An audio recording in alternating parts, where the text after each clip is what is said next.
Lockdown. Com certeza você ouviu falar dessa palavra nos últimos dias, nos últimos meses. Numa tradução para o português, significa confinamento, mas é o termo que os especialistas usam para definir um período em que as pessoas têm que ficar obrigatoriamente em casa por razões sanitárias e só saírem se for estritamente necessário e com autorizações. A maior parte dos países da Europa fez lockdown em algum momento da pandemia. Portugal, por exemplo, no início do ano passado, ficou 2 meses em lockdown. E agora, em janeiro desse ano, decretou novamente. A regra geral é ficar em casa. Os deslocamentos ficam reduzidos ao mínimo. O home office se torna a regra. Restaurantes, bares, cafés, comércios, áreas de lazer ficam todas fechadas.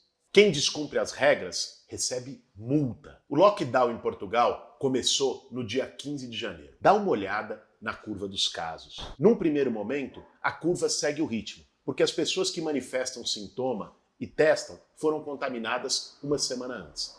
Mas logo depois, ela cai drasticamente. Isso foi feito também em algumas cidades do Brasil. Araraquara, por exemplo, no interior de São Paulo, que foi duramente afetada por uma nova variante do vírus, fez um lockdown de verdade. Dá uma olhada no resultado. No Brasil de Bolsonaro, o óbvio precisa ser dito e redito com todas as letras. Lockdown funciona contra a Covid. No curto prazo, é a única forma de reduzir drasticamente o número de casos novos. Mas lockdown não existe apenas por decreto. O governo precisa criar as condições para a população aderir às medidas. E isso se faz de duas formas: diálogo permanente com a população e, sobretudo, apoio econômico. Sem auxílio emergencial, sem garantia de comida na mesa, ninguém consegue ficar em casa. Não existe lockdown. A gente tem dito isso para o seu João Dória, governador de São Paulo, desde o início da pandemia. Não adianta